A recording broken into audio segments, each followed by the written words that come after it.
Depuis quelques mois, la législation suisse, qui est plus souple que dans d'autres pays, ouvre la voie aux producteurs de chanvre contenant moins de 1% de THC. Le cannabidiol, ou CBD, c'est son nom, se trouve sous différentes formes et se vend désormais partout en Suisse, sur Internet et dans les kiosques. On va parler de cette version édulcorée du cannabis avec vous, Samuel Freudiger. Bonsoir. Yeah, man. Big up the man called the youth, them from Celestia are the first. I and I, Sam Freudiger, up on the place. Big up the man called Original Vega. Brace up the fire. Wagwan. Pardon? Ouais, ça veut dire bonsoir à Kingston. D'accord. Alors vous êtes un consommateur régulier de cannabis, vous êtes aussi membre d'un groupe de reggae suisse, Yeah, Brada Framanada Mada. Brother from another mother, man. C'est quand tu es frère, tu es brother, mais tu n'as pas la même maman, man. Brother from another mother, brother from another mother, brother from another mother. Brada Framanada Mada. Vous êtes c'est ce groupe dans lequel vous jouez, avec lequel vous voyagez souvent Yeah, man. en Jamaïque. Bra. C'est ça. Alors tout d'abord, qu'est-ce que vous pensez de ce boom du CBD? Un boom qui a commencé en août dernier lorsqu'un fabricant chafouzois a obtenu pour la première fois une autorisation d'en vendre. Man, moi je trouve c'est rigolo de voir les clients qui vont acheter une ou deux têtes de weed comme si c'était des chiclettes. Mais il faut dire c'est Baba et c'est Bobo et c'est Babylone. Babylone, c'est la société qui est décadente et il les encourage à vendre ces produits qui sèment la panique, man. Ouais, la panique, notamment chez les forces de l'ordre Yeah, qui font face à un nouveau casse-tête. Yeah, man. Les pauvres policiers, man, ils ne peuvent pas faire la différence entre le CBD et la CNC, man. Là La CNC Milia, man. La ganja, la weed, la marijuana, la kaya, man, whatever. D'accord, parce qu'il est vrai qu'en apparence, le cannabis légal ressemble à s'y méprendre à son cousin. Les pauvres petits boys de police, man, ils peuvent pas faire la différence, man. Il faut qu'ils aillent goûter le produit. Alors imagine, man, le pauvre policier, man. Excusez-moi, vous pouvez me présenter vos papiers à rouler d'identité. Ce sera pas possible, man. Oui. Je rappelle que cette variante du cannabis ne tombe pas sous le coup de la loi fédérale sur le stupéfiant, une loi de 2011, puisqu'elle contient moins de 1% de THC. Bombo clad de fire, bonagwande, man.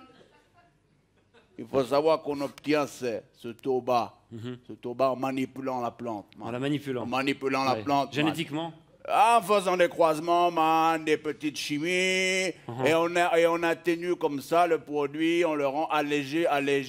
Et aujourd'hui, man, c'est partout comme ça dans la société, man. C'est exactement la même chose comme les sodas sans sucre, les yogourts allégés à la gélatine de porc, ou l'huile d'olive sans olive, man. Ça va pas, man. C'est pas du vrai cannabis, selon Man, vous? non, man, la vraie weed, la vraie ganja. La vraie ganja. Il faut la planter avec amour. Il faut la faire grandir sous les incantations de Joe Rastafari. Et ensuite, il faut la récolter, la faire sécher, la fumer pure, sans tabac, man. Comme dans la chanson. Give me the weed, good ganja weed, Bon, naturel ou pas, le cannabis contenant un taux de THC élevé. C'est quoi THC? Tétrahydrocannabinol, tétrahydro peut-être. Yeah, Cannabinol. C'est d'abord une drogue et contre laquelle les pouvoirs publics sont censés lutter, monsieur Freudiger. Et pourquoi, man, on ne pourrait pas lutter d'abord contre l'alcool, man? L'alcool, man. Interdire l'alcool, man, qui est beaucoup plus additif et beaucoup plus dangereux, man. Bon, ça, c'est pas... C'est pas quoi? C'est pas ce qu'on dit. Man, il suffit de regarder l'expérience, man, des exemples qui sont tout autour de toi dans la vie, man. Si tu bois trop d'alcool, man, Ça va le coude? ça va nickel. Si tu bois trop d'alcool, man, tu vas commencer à dire des conneries. Ensuite, tu vas rouler des pelles à une inconnue. Ensuite, tu vas te battre. Ensuite, tu vas te retrouver tout nu dans la rue. Le sgeg galère. Tu vas te rebattre, tu vas tomber contre un trottoir, et puis après, tu vas tomber dans la mort du coma, man. C'est vrai que ça m'est déjà arrivé, cette Ouais. séquence d'événements. Alors que si tu fumes trop de weed, man, si tu fumes trop de weed, qu'est-ce que tu risques? Qu'est-ce que tu risques, man? La même chose. Non, man, tu risques juste de t'endormir. Et au pire, man, de lâcher une ou deux petites caisses, vite fait. C'est pas tout à fait ce que disent les spécialistes de la question. Ah, man, mais ça me rappelle ce vieux proverbe jamaïcain, you know, man, when daddy smokes some weed, he's never speed. When daddy drinks some whiskey, It is gonna be more risky. Ouais, quand papa fume de l'herbe, il est tout calme. En revanche, quand il boit du whisky, ça devient un peu plus risqué. Exact. Ouais.